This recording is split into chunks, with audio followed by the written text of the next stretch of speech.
Budget سال 2024-2025 وزیر خزانہ صاحب نے کچھ دن پہلے پیش کیا۔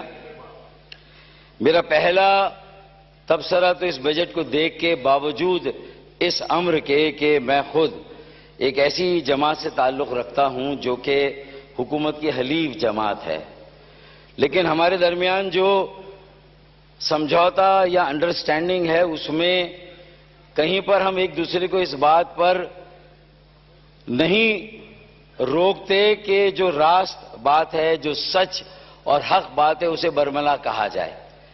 تو میرا پہلا تبصرہ تو اس بجٹ کو دیکھ کر یہی ہے کہ یہ ایک روایتی بجٹ ہے اور 77 سالوں سے جو پاکستان میں اسٹیٹس کو قائم ہے، یہ اسی کا تسلسل ہے۔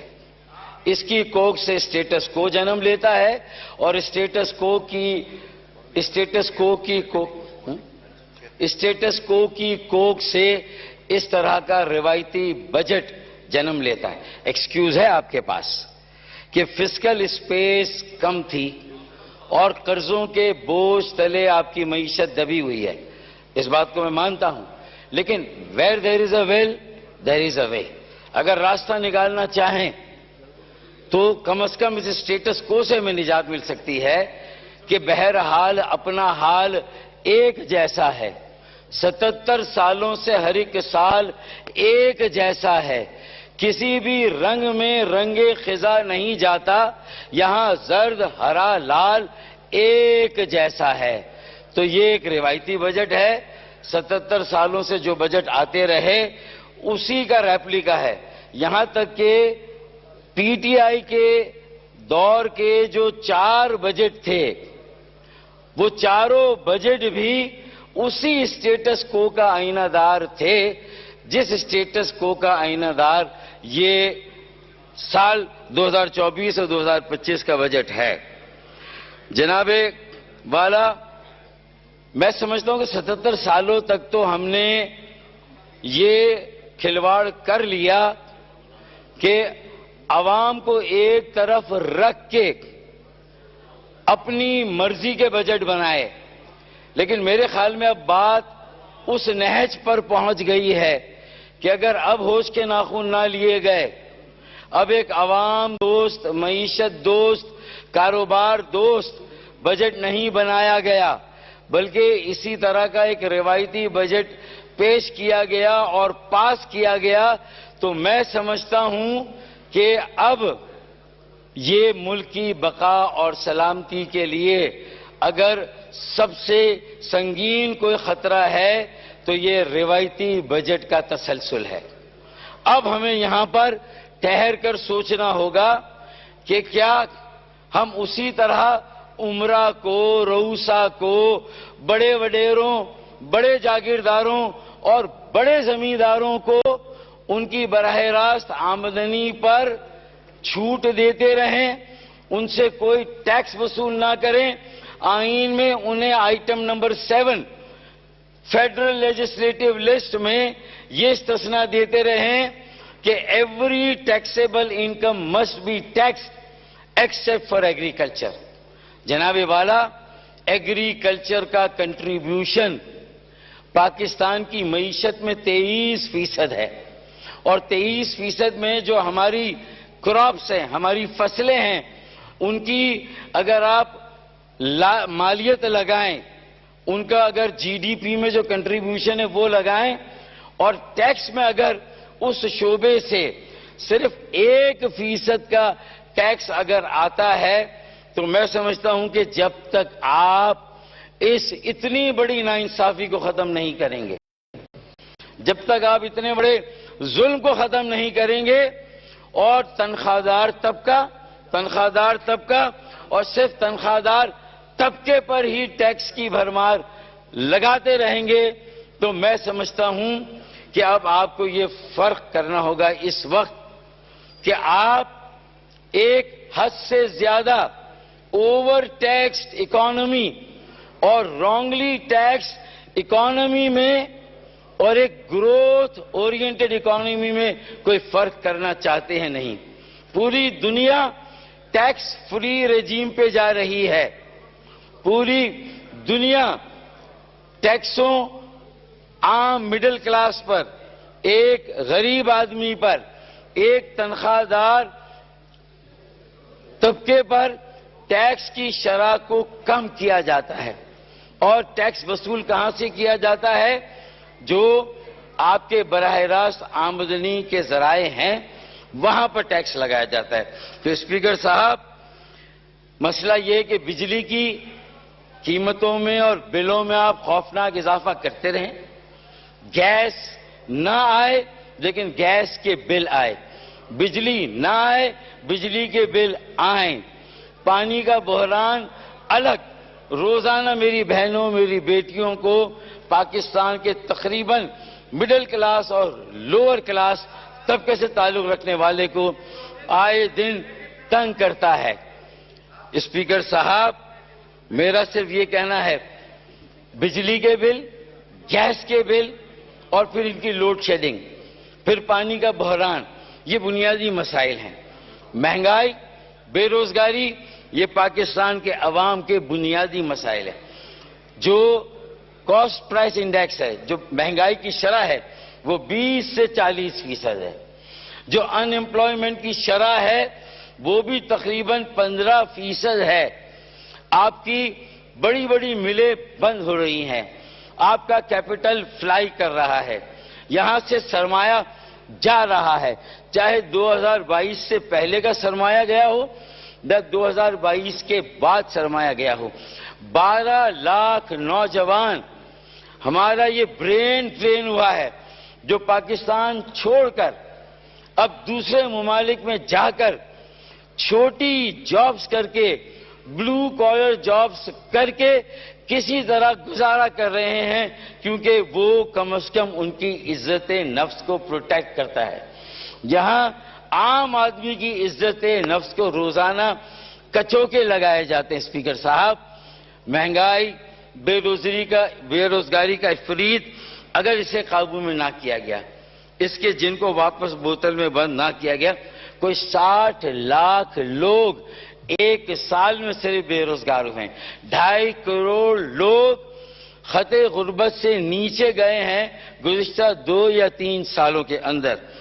میرا یہ کہنا ہے اسپیکر صاحب کہ ہمیں فوری طور پر اس بجٹ میں تیل، گیس، بجلی اور یہاں تک کہ پانی کے بلوں میں کمی کرنی ہوگی، اور یہ اس طرح ہوگا کہ جو ان اشیاء پر سیلز ٹیکس ہے اس میں کمی کریں. جو سیلز ٹیکس تیل یا پیٹرول پر لگتا ہے 17% کا، جب اسی تیل سے بجلی بنتی ہے تو اس پر 17%، 18% کا اور ٹیکس ہے. یہ ڈبل ٹیکسیشن ہے جو لوگوں سے وصول کیا جاتا ہے. پیٹرولیم ڈیولپمنٹ لیوی بھتہ ٹیکس ہے. پیپلز پارٹی ہو، پی ایم ایل این ہو، دونوں نے جب اپوزیشن کا رول پلے کیا تو حکومت وقت کو کہا کہ یہ بھتہ ہے، یہ غنڈہ ٹیکس ہے، اسے ختم ہونا چاہیے. اور اب شان بے نیازی کے ساتھ پی ٹی آئی کی حکومت نے بھی 4 سال تک پیٹرولیم لیوی کو اسی طرح قائم و دائم رکھا، اور ہمارے ہاں بھی پیٹرولیم لیوی میں اضافہ ہو رہا ہے. یہ 60 روپے تھی، اب اس میں اضافہ کر کے 80 روپے کیا جا رہا ہے، 33% کا اضافہ. 20 روپے کا اس میں مزید اس سال اضافہ کیا جا رہا ہے. میں صرف آپ سے یہ کہوں گا اسپیکر صاحب کہ اب ہمیں لوگوں کی زندگیاں جیرن ہو گئی ہیں، زندہ درگور ہو گئے ہیں. اگر انہیں جینے کا موقع نہ دیا تو پھر کون سی معیشت، کون سی ریاست، کون سی سیاست، کون سی جمہوریت اور پھر کون سا ملک. اسپیکر صاحب، 3 طرح کے آؤٹ کم ہیں. یہ جو مسائل دیکھیں، میں نے علامتیں بتائیں، گیس، بجلی، تیل، پانی، اور یہ علامتیں ہیں. اب ان کے پیچھے کیا آپ کی گروتھ ریٹ کیا ہے؟ 2.4% آپ کی گروتھ ریٹ ہے. فسکل ڈیفیسٹ 8 یا 9% آپ کا فسکل ڈیفیسٹ. آپ کی آمدنی اور اخراجات میں توازن نہیں ہے. پھر آپ کا ٹریڈ ڈیفیسٹ $15 ارب کا ٹریڈ ڈیفیسٹ ہے. پھر اس کے اوپر سونے پہ سہاگا، جلتی پر تیل کا کام، آپ کا جو ہائی مارک اپ ریٹ ہے 23% کا. ایک کئی دھاری تلوار سے آپ کئی دھاری تلوار سے آپ عام آدمی کو ہم کاٹ رہے ہیں. ایک تو ٹیکسوں کی بھرمار اور سیلز ٹیکس کی شرح یا انڈائریکٹ ٹیکس ہمارے تمام ٹیکسوں کا 65% ہے. باقی انڈائریکٹ ٹیکس 5%. 70% آپ کا انڈائریکٹ ٹیکس ہے. براہ راست آمدنی پر صرف آپ کا ٹیکس 70% ہے. اگر ریئل اسٹیٹ پہ یا گھر پہ بھی کوئی ٹیکس لگانا ہے تو ایم کیو ایم پاکستان یا تاجروں کو بھی منانا ہے. ایم کیو ایم پاکستان اس میں کلیدی رول پلے کرنے کے لیے تیار ہے، بس شرط یہ کہ آپ صحیح معنوں میں آمدنی پر ٹیکس لگانا شروع کریں. بڑے وڈیروں جاگیرداروں کی آمدنی پر ٹیکس لگائیں. 6 لاکھ تنخواہ سالانہ کمانے والے یا اس سے زیادہ، اس پر آپ نے 2.5% کے ٹیکس کی شرح کو 5% کر دیا، ڈبل کر دیا. جو پہلے ہی مرا ہوا ہے اسے اور مار دیا کہ کہیں یہ بچا تو نہیں ہے. پھر اس کے بعد 12 لاکھ کی تنخواہ سے جو اوپر تھا ان کے اوپر جو ٹیکس کی شرح تھی اسے بھی ڈبل کر دیا گیا. اور جو ہمارے بڑے زمیندار، بڑے وڈیرے، بڑے قبائلی سردار، بڑے چودھری، بڑے قوانین ہیں، بڑے عمرہ رؤوسا ہیں، ان کی آمدنیوں پر کوئی ٹیکس نہیں. 19%. اگر گنے کی آمدنی ہے تو وہ ایگریکلچر آمدنی ہے، اس پہ کوئی ٹیکس نہیں. اور انہی گنے کے کھیت والوں کی شوگر ملے ہیں تو اس کا منافع بھی وہ گنے کے کھیت کی آمدنی میں دکھاتے ہیں اور شوگر ملوں کا ٹیکس بھی اس طرح آسانی سے بچاتے ہیں. اسپیکر صاحب، یہ جو یک طرفہ پالیسیز ہے اس سے ہمیں کہیں نہ کہیں لگام دینی ہوگی. مارک اپ ریٹ کو 23% سے سنگل ڈیجٹ میں فی الفور لا کر کم کرنا ہوگا اور ایکسپورٹس بڑھانے کے لیے جو اقدامات وہ کرنے ہوں گے. پیداواری عمل تبھی بڑھے گا، آپ کو رسک لینا ہوگا. یہ گیمبل کھیلنا ہوگا کہ انڈائریکٹ ٹیکس، سیلز ٹیکس 17% سے کم از کم تیل، بجلی، گیس پر 9% پر لے آئیں. 17% سے آپ دیکھیں جب لوگوں کے پاس سیونگ ہوگی، لوگ کمائیں گے تو ٹیکس دیں گے نا، اور وہ کمانے لگے تو دیکھیں بے روزگاری کا بھی توڑ ہوگا اگر ٹیکسوں کو آپ کم کریں گے. مہنگائی کی شرح، انفلیشن بھی کم ہوگا. اس وقت آپ کی اکانومی جو ہے وہ فریگنیشن کا شکار ہے، اسٹیگفلیشن کا شکار ہے کہ جمود ہے. قیمتیں بھی بڑھ رہی ہیں اور گروتھ بھی نہیں ہے. آپ کا پیداواری عمل رکا ہوا ہے، روزگار رکا ہوا ہے. جب پیداواری عمل رکا ہوا ہے آپ کی ایکسپورٹس بھی رکی ہوئی ہیں. ایکسپورٹس بڑھانے کے لیے بھی ٹیکسوں کو کم کرنا ہوگا، مڈل کلاس پر اور غریبوں پر اور عام آدمی پر. اسے معاشی عمل میں آنے کا موقع دینا ہوگا. تبھی آپ کے 2030 کے جو ٹارگٹ ہیں سیکنڈری ڈیولپمنٹ گولز SDG، اس کو آپ پورا کر سکیں گے. اور اصل خود مختاری آج کے دور میں کیا اسپیکر صاحب؟ اصل خود مختاری معاشی خود مختاری ہے. اگر کوئی ملک معاشی طور پر خود مختار نہیں ہے، ہر دوسرے سال ہمیں IMF کے سامنے کاسہ گدا لے کر جانا ہے، تو میں سمجھتا ہوں کہ یہ آپ زبردستی ٹیکسوں اور محاصل ریونیو کو وصول کرنے کے لیے اور ٹیکس لگاتے ہیں، آپ کی گروتھ اور سلو ہو جاتی ہے. گروتھ سلو ہوگی تو آپ کے یہ ٹیکسز بھی قائم نہیں رہیں گے، آپ کی آمدنی کے بیسز بھی قائم نہیں رہیں گے. اسپیکر صاحب، انہیں کم کرنے کی ضرورت ہے.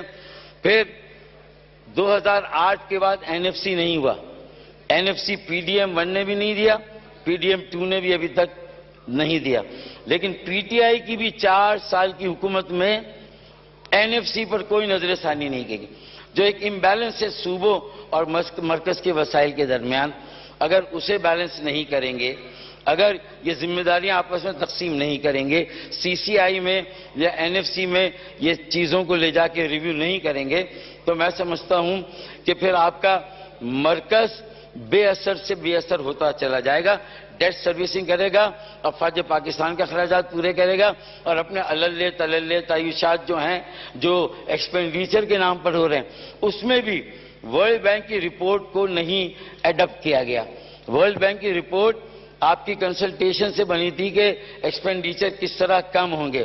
باہر کے دوروں پر جا رہے ہیں, سارے فوج ظفر موج کو نہ لے جائیں, 2 وزراء کو لے جائیں. کیا ضرورت ہے کہ سارے جو ہے وہ ٹبر جو ہے وہ آپ کے ساتھ باہر کے دورے پر جائیں. اسی طریقے سے جو بڑی گاڑیاں ہیں ان کی امپورٹ پر, ان کی خریداری پر پابندی ہونی چاہیے. پھر مختلف بہت سارے شعبے بنے ہوئے ہیں. مثال کے طور پر نادرا ہے, لیکن اس کے بعد آپ کے پاس ڈومیسائل بنانے کا ایک الگ ادارہ ہے, پی آر سی بنانے کا ایک الگ ادارہ ہے, ووٹرز لسٹ کے اندراج کا ایک الگ ادارہ ہے. کیا یہ سارے ادارے ایک جگہ یکجا نہیں کیے جا سکتے؟ اور یہ سارا کام نادرا کو نہیں دیا جا سکتا کہ ووٹر لسٹ بھی وہیں سے بن جائے؟ کیا ڈومیسائل اور پی آر سی بھی وہیں سے ڈٹرمن ہو جائے اور انہی کے پاس یہ سارے فارمولے اور طریقے ہوں؟ دیکھیں, یہ اگر آپ کریں گے تو آپ کے اخراجات میں نمایاں کمی ہوگی. بہت سارے شعبوں کو ملا کر یکجا کریں اور یہ جو آپ کے کاموں کی تقسیم ہے اس کو کم کریں. اسی طرح این ایف سی میں نے کہا نہیں ہوا 2008 سے. سرکولر ڈیٹ ہم نے مطالبہ کیا کہ این ایف سی سے صرف مرکز اور صوبوں کا نہیں, کانسٹیٹیوشنل امینڈمنٹ بل میں اب این ایف سی سے مرکز سے صرف صوبوں کا نہیں بلکہ 130 ضلع ہیں پاکستان کے, براہ راست انہیں وہاں سے فنڈنگ ہونی چاہیے, ان کی ضروریات وہاں سے پوری ہونی چاہیے. انہیں صوبوں کے رحم و کرم پہ نہیں چھوڑنا چاہیے. یہ آرٹیکل 7 کی بات کی تھی اپوزیشن لیڈر نے اپنی تقریر میں کہ ریاست کی تعریف کیا, ہم سب اگر ریاست ہیں تو بلدیاتی ادارے ہیں, ضلع حکومتیں بھی ریاست ہیں, صوبے بھی ریاست ہیں, مرکز بھی ریاست ہے, اسمبلی بھی ریاست ہے. تو پھر یہ جو آخری ٹیئر ہے جمہوریت کا اور ریاست کا سب سے نچلا ٹیئر, اس کو اگنور کیوں جاتا ہے؟ اسے اختیارات بھی دینے چاہیے, اسے وسائل بھی ملنے چاہیے. پھر سرکولر ڈیٹ ہے جو کہ اس وقت 2500 ارب سے زیادہ ہو چکا, 2500 سے 3000 ارب تک جا چکا ہے. نیشنل ڈیٹ آپ کا تقریباً 70,000 ارب تک پہنچ چکا ہے.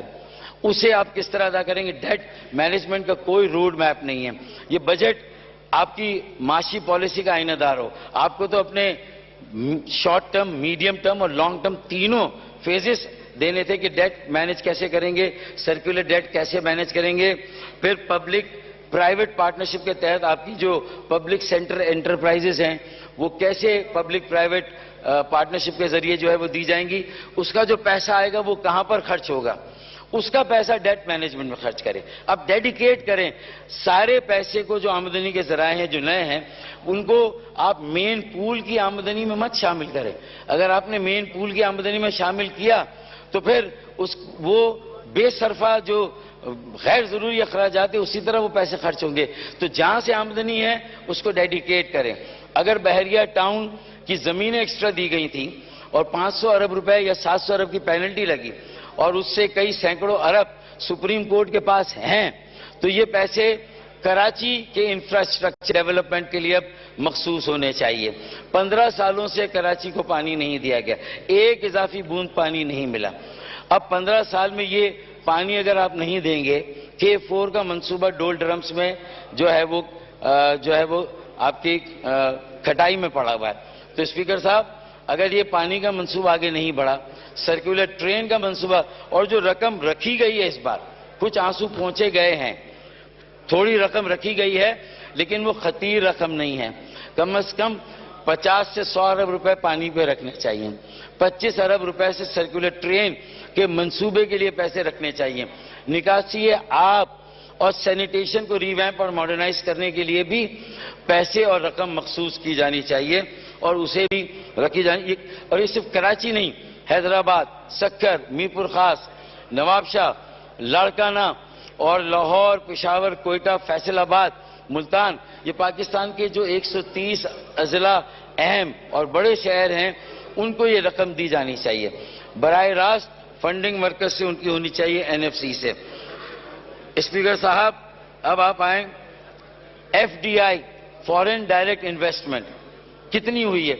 22 سالوں میں 44 ارب, یعنی کہ اوسطاً ایک سال میں 2 ارب ڈالر کی انویسٹمنٹ آئی ہے جو کہ فورن ڈائریکٹ انویسٹمنٹ ہے. یعنی 22 سالوں میں کوئی اس میں اضافہ نہیں ہوا.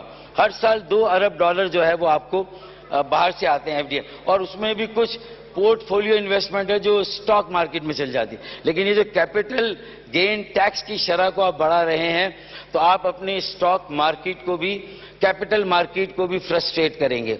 اس کا پہیہ بھی بٹھانے کی تیاری آپ کر رہے ہیں. اسپیکر صاحب, میرا یہ کہنا ہے کہ ایف ڈی آئی یعنی پی ٹی آئی کی حکومت میں بھی 1.9 بلین ڈالر کی اوسط ہے ایف ڈی آئی کی. تو نہ ان 4 سالوں میں ایف ڈی آئی میں کوئی اضافہ ہوا, نہ اس سے پہلے ہوا جو 5 سال کی شاہد خان عباسی صاحب کی حکومت تھی, نواز شریف صاحب کی, نہ اس میں ہوا, نہ ابھی تک کوئی یہ اضافہ دیکھنے میں آ رہا ہے. تو اس کا مطلب سرمایہ کاری نہیں ہوگی, اس کا مطلب ہے کہ انویسٹمنٹ نہیں ہوگی. انویسٹمنٹ کب ہوگی؟ جب آپ کے اپنے لوگ انویسٹ کریں گے. آپ کے اپنے لوگ پیسہ روکنے, بچانے اور ڈر و خوف میں مبتلا ہو کر دبئی اور پوری دنیا میں وہ پیسہ جو بھیجا جا رہا ہے, اور وہاں پھر پراپرٹی لیکس کا جو ہے وہ ایک اسکینڈل آپ کے سامنے آتا ہے, کبھی پاناما لیکس کا اسکینڈل آپ کے سامنے ہوتا ہے. تو یہ سارے پیسے باہر کیوں جا رہے ہیں؟ اگر کنسٹرکشن انڈسٹری پر یہ 7E کا قانون جو ٹیکس ہے اسی طرح اگر لاگو رہا تو دیکھیں, پہلا گھر جس نے بنایا ہے اسے اگر اس نے اپنی جمع پونجی سے وہ بنا لیا تو کم از کم اسے تو ٹیکس سے استثنا دے. اگر اس کا ایک گھر ہے, ایک سے زیادہ گھر ہیں, آپ جائیدادوں پر, املاک پر اور پہ دیں اور اپنے آپ کو رجسٹر کرا دیں. مجھے بتائیں کہ کیسے تاجر رجسٹر کرائیں گے؟ طریقہ ہے جو آپ کا انسٹیٹیوٹ آف چارٹرڈ اکاؤنٹنٹ جو فرم ہے, جو ایسوسیشن ہے, ان کے پاس چلتے ہیں, ان سے سارے نئے گریجویٹ لیتے ہیں جو ACCA کر رہے ہیں, جو چارٹرڈ اکاؤنٹنسی کر رہے ہیں, جتنے انسٹیٹیوٹ ہیں ان بچوں کو لے کے مختلف مارکیٹ میں چھوڑ دیں, ان بچوں کو لے کے زرعی زمینوں پر چھوڑ دیں, مختلف جہاں کپاس ہے, جہاں گنا ہے, جہاں چاول ہے, جہاں مکئی ہے, جو آپ کی 4 مین کراپس ہے, آپ ہر جگہ ان سے سروے کرا لیں اور آمدنی پر ٹیکس لگانا شروع کریں. اور جو بھی آپ کا اکانومی کا سیکٹر, چاہے ٹریڈرز ہوں, ریئل اسٹیٹ ہو, بلڈرز ہوں یا وڈیرے جاگیردار ہوں, اب اگر یہ اپنی آمدنی کو ڈکلیئر نہیں کریں گے اور پھر اس آمدنی پر ٹیکس نہیں دیں گے تو یہ ملک کی بقا سلامتی کے ساتھ جو ہے وہ ایک سنگین مذاق ہوگا. تو آمدنیوں کو اسیس کریں اور آمدنی پر ٹیکس لگائیں. یہ سیلز ٹیکس کی افریط یہ پوری دنیا میں جہاں جہاں بھی لگا ہے اس نے تباہی بربادی کے علاوہ کچھ نہیں کیا. مجھے لگتا ہے کہ جو ہماری اشرافیہ ہے, جو ہمارے بابو ہیں, جو یہ بیٹھ کر بجٹ بناتے ہیں, یہ اشرافیہ, یہ بابو میرے خیال میں بے حسی کے اس لیول پر ہم پہنچ گئے ہیں کہ ہمیں عام آدمی کی فلائٹ, اس کی جو بپتا ہے, جو اس کی روزمرہ کی زندگی ہے, کہ اچھا ورکنگ کلاس کو بھی آپ نے کوئی موقع نہیں دیا, عام آدمی کو, اور جو آپ کا سرمایہ کار یا انڈسٹریلسٹ ہے, ہم نے ٹریڈر, اسے بھی کوئی موقع نہیں دیا. ہم تو کسی بھی سروس سیکٹر اس پر الگ ٹیکس ہے, انفراسٹرکچر ٹیکس, ان پر نئے ان پہ ٹیکسز لگا دیے گئے. پھر انفراسٹرکچر سیس 175 ارب روپے کا جو کسٹمز ڈیوٹی کے ساتھ کراچی کی پورٹ پر جمع ہوتا ہے, اور جو کہ کراچی کا جس پر حق ہے وہ بھی صوبائی جو سیلز ٹیکس آن سروسز اس کے ساتھ اسے جوڑ دیا جاتا ہے, وہ 300 ساڑھے 300 ارب کا ہو جاتا ہے. یہ تو کم از کم وفاق یہ جمع کر رہا ہے نا انفراسٹرکچر سیس امپورٹر سے, تو یہ تو کم از کم جو ہے وہ کراچی جو 3.5 کروڑ کا شہر ہے, ایک زبان بولنے والے کا نہیں, پورے ملک کی ہر زبان بولنے والے کا شہر ہے. پھر ہر علاقے کا پاکستانی کراچی میں رہتا ہے. تو اسپیکر صاحب, میں یہ سمجھتا ہوں کہ ہمیں اوور ٹیکس اکانومی اور رانگلی ٹیکس اکانومی سے گروتھ اورینٹڈ اکانومی کی طرف جانا ہے. ایکسپینڈیچر کو کم کرنا ہے. جو رانگ پرائرٹیز ہیں, یعنی منصوبوں کو آپ ختم کر دیتے ہیں لیکن اللے تللے اسی طرح رہتے ہیں. نتیجہ کیا ہو رہا ہے؟ اب ان ساری چیزوں کا شاخسانہ دیکھیں کیا ہو رہا ہے آپ کی سڑکوں پر, آپ کے چھوٹے 120-80 گز کے گھروں میں کون سا ری ایکشن جو ہے وہ پل رہا ہے. خودکشیوں میں آئے دن اضافہ ہو رہا ہے. پہلا جو اس کا جو آؤٹ کم ہے وہ خودکشیاں ہیں, ان میں اضافہ ہو رہا ہے اور اضافہ ہوگا اس بجٹ کے بعد. دوسرا جو ہے وہ اسٹریٹ کرائم. اب کراچی کا حال دیکھ لیں, گولڈ میڈلسٹ بچے وہاں پر مارے گئے ہیں, جو ہمارے اثاثہ تھا، جو ہمارا مستقبل تھا، اپنے ماں باپ کی آنکھوں کے تارے تھے، کتنے خواب انہوں نے اپنی آنکھوں میں سجائے تھے، کیسے کیسے خواب دیکھے تھے، لیکن آج ان کے ساری امیدیں جو ہیں وہ ان پر پانی پھر گیا۔ ایک رہزن آیا، ایک ڈاکو آیا کچے کے علاقے سے، اس نے پکے کے ڈاکوؤں کے ساتھ گٹھ جوڑ کیا، کہیں سے کوئی سرپرستی لی اور اس کے بعد اس نے یہ کام شروع کر دیا۔ یہ ایک دیکھیں نا، پورے ملک میں کہیں پر اسٹریٹ کرائم اگر ہوتا ہے تو اس طرح بے رحمی اور بے حسی سے لوگوں کا قتل عام نہیں ہو رہا جیسے میرے شہر کے بچوں کا ہو رہا ہے۔ تو اس پہ پورے ملک کے ضمیر کو جاگنا ہوگا۔ یہ صرف میری ذمہ داری نہیں ہے، اور اس میں کوئی ایک زبان بولنے والا شہید نہیں ہو رہا۔ ہر زبان بولنے والا جو کراچی میں اردو بولنے والا مہاجر ہے، پنجابی، سندھی، سرائکی، بلوچی، ہزارے وال، کشمیری، گلگیتی، بلتی، کوئی بھی ہے، سب جو ہے وہاں پر تو تیسرا نتیجہ، تو دو نتیجے، سوسائیڈ اور اسٹریٹ کرائم میں اضافہ ہوگا، اور تیسرا لوگ اب ریاست سے، سیاست سے، لوگ معیشت سے لا تعلق ہو کر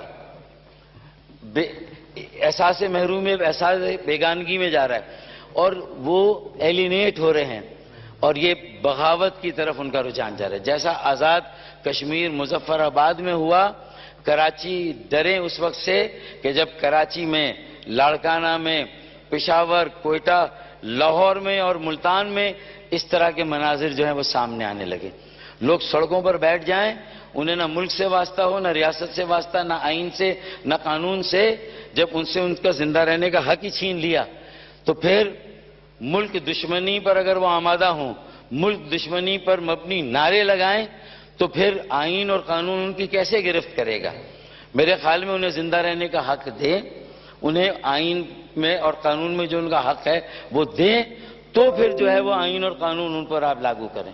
اگر آئین میں اور قانون میں زندہ رہنے کا حق ہی چھین لیا تو پھر آئین اور قانون میں گرفت کیسی؟ پھر ان کے کسی بھی ریئیکشن کی جو ہے وہ اس کی گرفت کیسی؟ وے فارورڈ کیا ہے؟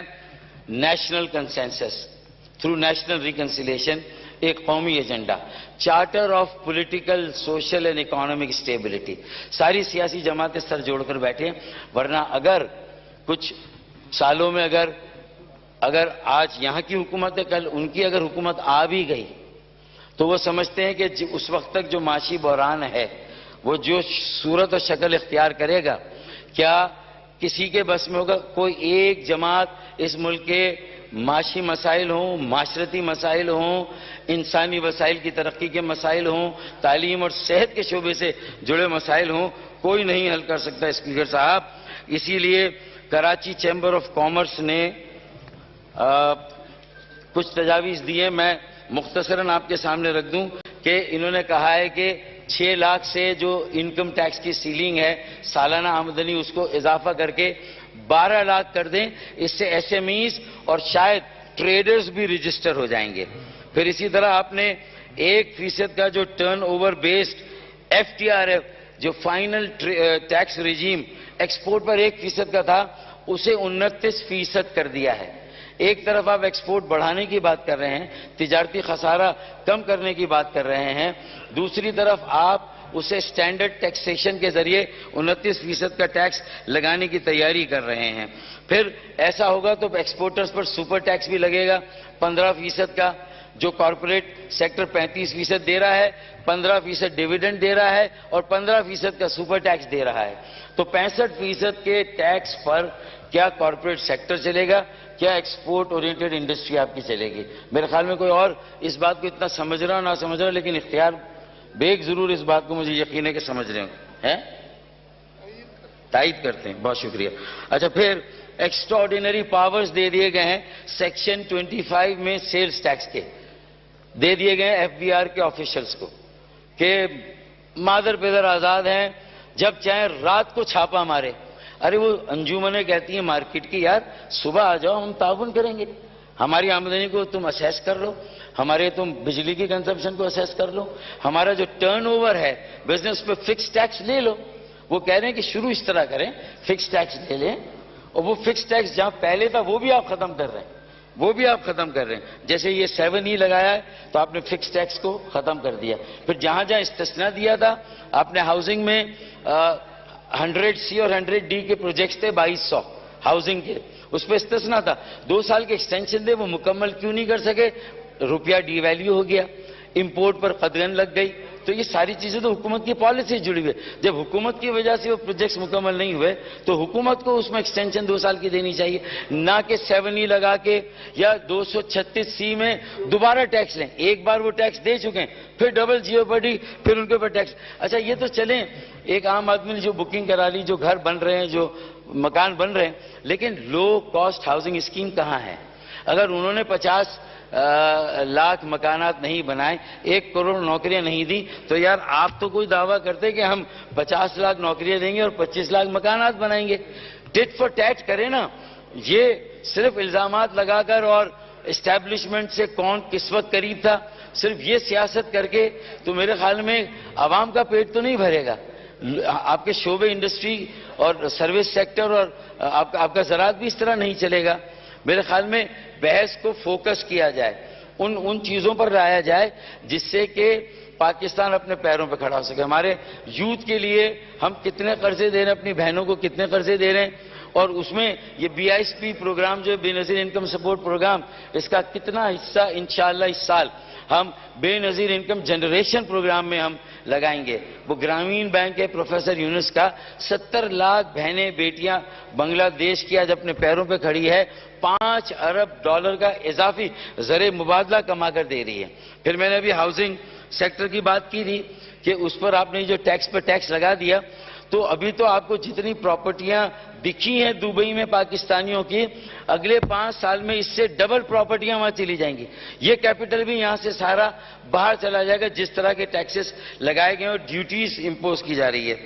اسپیکر صاحب، میں نے کہا نا کہ پیٹرولیم لیوی پہ، اچھا آپ نے کہا ٹیکس کلیکشن کا ٹارگٹ ہم 40% کرنا چاہتے ہیں. دیکھیں یہ چیمبر آف کامرس کہہ رہی ہے میرا مطالبہ نہیں ہے، تو جو یہاں پر فاٹا کے، پاٹا کے اور آزاد کشمیر کے بھی اگر نمائندے اور ہمدردی رکھنے والے ہیں، تو کراچی چیمبر آف کامرس نے یہ مطالبہ کیا ہے کہ ٹیکس کلیکشن کا ٹارگٹ اگر 40% آپ بڑھانا چاہتے ہیں جو اس سال ہوا سے، تو پھر it can not be achieved without tax reforms number 1، without removing the human interaction on behalf of FBR with the جو ہے وہ ٹیکس پیئرس.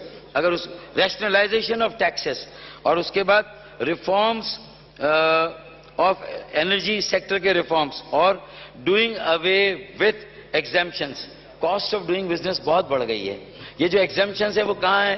فاٹا میں ہے، پاٹا میں ہے اور آزاد کشمیر میں. چلیں میں سیاسی طور پر اس وقت اپنے لب سی لیتا ہوں اور میں مطالبہ نہیں کرتا، لیکن یہ کراچی چلتا ہے تو پاکستان چلتا ہے. جو سب سے زیادہ 50 سے 60% ٹیکس آپ کے ریونیو اور ٹیکس میں کراچی دیتا ہے. GDP میں کراچی کا کنٹریبیوشن 30 سے 40% ہے. اس شہر کے اگر بزنس اور ٹریڈرز اور انویسٹرز اور انڈسٹریلسٹ اگر یہ آپ سے کہہ رہے ہیں کہ یہ ایگزیمپشن کے بغیر 40% نہیں ہوگا، تو کیا صرف اختیار بیگ سے ٹیکس لیں گے؟ کیا صرف وہاں پر آپ جو بڑی جو ٹیکسٹائل ملے کارپوریٹ سیکٹر سے اس سے ٹیکس لیں گے؟ 65% ٹیکس ہے، 35% کارپوریٹ ٹیکس آمدنی کا، 15% ڈیویڈنڈ، 15% سپر ٹیکس. 50 کروڑ سے اوپر اگر آپ کی آمدنی ہے تو اس پر آپ کا سپر ٹیکس لگ رہا ہے. تو یہ اچھا اس کے بعد آپ نے دودھ پر، کھانے کی اشیاء پر بھی 18% جنرل سیلز ٹیکس لگا دیا. تب آپ بتائیے کہ سٹنٹڈ گروتھ، ہمارے 40% بچے سٹنٹڈ ہیں. اگر دودھ پر بھی آپ 18% جنرل سیلز ٹیکس لگائیں گے تو پھر بتائیں کون سا شعبہ اور علاقہ جو ہے وہ بچا ہے. اور آخر میں capital gains tax 15% filer, 45% non filer. یہ کیپٹل مارکیٹ سے آپ کا کیپٹل سرمایہ 77,000 ہے آپ کا اس وقت KPI انڈیکس کراچی، یہ آپ کی کیپٹل. اسی طرح ہیلتھ پر میڈیکل اکوپمنٹ، صحت کے شعبے کے سارے اکوپمنٹس، دوائیاں، ان سب پر 18% سیلز ٹیکس. اب آپ کا کوئی بھی سرجری آپریشن، پھر چیریٹیبل ہاسپٹل، ان کے اوپر بھی ٹیکس لگا دیا. تو چیریٹیبل ہاسپٹل جہاں تھوڑا سا لوگوں کو ریلیف ملتا تھا وہاں سے بھی آپ نے یہ ساری چیزیں جو ہے وہ کر دی. کراچی کی میں نے بات کی تو ایگریکلچر انکم ٹیکس کی میں نے بات کی، پبلک پرائیویٹ پارٹنرشپ کی میں نے بات کی. میں بس ختم کر رہا ہوں. اور میڈیسنز پہلے ہی مہنگی ہے، اور ہم پڑوسی ممالک کے ساتھ ہمارے تعلقات صحیح نہیں، وہاں سے کوئی را مٹیریل ہم منگا نہیں سکتے، یا تو ہمارے تعلقات اچھے ہوں تو ہمارے یہاں دوائیاں سستی ہو جائیں، علاج سستا ہو جائے، صحت اور حفظان صحت کے معیار بہتر ہو جائیں، لیکن ایسا اسپیکر صاحب نہیں ہو رہا ہے۔ پھر ایجوکیشن پر جو ہے وہ سیس لگ گیا ہے، تو اب ایجوکیشن بھی اور زیادہ مہنگی ہونے جا رہی ہے، کاسٹ آف پروڈکشن بڑھ رہی ہے، مارک اپ زیادہ ہے، آباد کی فلائٹ میں نے بتا دی ساری۔ آئی ٹی سیکٹر میں 20 سال پہلے ہم نے اسی اسمبلی میں کہا تھا کہ خدارہ اس سیکٹر کو ٹیکس ایگزمپشن دے، ٹیکس فری کر دیں، ٹوٹلی زیرو ریجیم کر دیں آئی ٹی سیکٹر کی، لیکن اس وقت کے بابوؤں نے مشورہ دیا کہ ہماری یہ آمدنی کم، تو آپ کو دیکھیں نا وہ ایک بندر کی مثال ہے کہ کسی شکاری نے ایک بال، اب بندر کو پھنسانا ہے، وہ ڈال دیا ایک ناریل میں، تو جتنا بڑا سوراخ تھا اتنا بڑا بال تو چلا گیا، لیکن بندر کا ہاتھ بڑا ہوتا ہے، بندر نے ناریل میں بال کو نکالنے کے لیے اپنا ہاتھ ڈال دیا اور پورا بندر پھنس گیا۔ ہم صرف ایک سیب نکالنے کے لیے ہم پوری معیشت کو داؤ پہ لگا رہے ہیں، اسی بندر کی طرح ہم نے ہاتھ ڈالا ہوا ہے ناریل میں، اب ہاتھ بھی پھنس گیا، نہ سیب نکل رہا ہے، تو شارٹ ٹرم گین کے لیے ہم نے میڈیم ٹرم اور لانگ ٹرم جو بینیفٹس ہیں، پالیسی کی کنسسٹنسی نہیں ہے، تو آپ کا پرائیویٹ سیکٹر کی آپ بات کرتے ہیں، اس کے گن گاتے ہیں، لیکن اگر آپ اس کو یہ ریلیف دینے کے لیے تیار نہیں، آئی ٹی سیکٹر میں 20 سال پہلے دیتے تو آج انڈیا کی ایکسپورٹ $250 ارب، ویتنام کی $60 ارب صرف آئی ٹی کی ہے۔ پھر میرے پاس یہ کمپیریٹیو ڈیٹا سارا موجود ہے، میں پڑھ نہیں رہا، یہ میں اپنی تقریر کے ساتھ لگا دوں گا کہ ہماری growth rate, fiscal deficit, trade deficit, اور پھر ہمارا پر کیپٹا اور ایکسپورٹس اور امپورٹس اور ہمارے ریزروز، دیکھیں 40% جو $30 ارب آپ کے آ رہے ہیں نا فارن ریمیٹنس میں $30 ارب، اس میں سے 40% تو آپ کا ہاؤسنگ میں لگتا ہے، کیونکہ پروڈکٹیو سیکٹر جو گروتھ ہے، جو پروڈکٹیو جو انڈسٹریز ہیں اس میں تو انسینٹیو ہے ہی نہیں۔ اگر 10 لاکھ ایک آدمی کما رہا ہے بینکر یا کارپوریٹ سیکٹر کا ایک آدمی تنخواہ دار، 2 لاکھ وہ بچا رہا ہے، تو وہ کہاں سے انڈسٹری لگائے گا؟ یا تو کوئی ایسے انسینٹیو دے، اس کو زمینیں دیں مفت میں، جو قبضہ مافیا اس کا شکار ہو رہی ہیں، یا تو کوئی ایسی اسٹریٹجی ہو، کوئی پلاننگ ہو، کوئی ویژن ہو۔ اگر وہ کہتے ہیں نا کہ ڈیول لائز ان دا ڈیٹیل، وہ تقریر تو بہت اچھی تھی، لیکن جب ہم ڈیٹیل میں گئے تو پھر پتا چلا کہ اصل اس میں سے کھودا پاڑ چوہا بھی نہیں نکل رہا۔ تو ٹریڈرز بھی ریلیکٹنٹ ہے رجسٹریشن کے لیے، کیونکہ ان کو پتا ہے کہ ان کے ساتھ بعد میں کیا ہونا ہے، ہراسمنٹ ہونی ہے۔ آپ لگا دیں نا اسٹوڈنٹس کو، دیکھیں ڈی جی فوڈ ہے سندھ میں، یہ میں سندھ گورنمنٹ کی، انہوں نے جو بچے ہائر کیے ہیں وہ سارے کے سارے MBA ہیں، وہ سارے کے سارے پڑھے لکھے بچے ہیں، انہوں نے ہائر کیے۔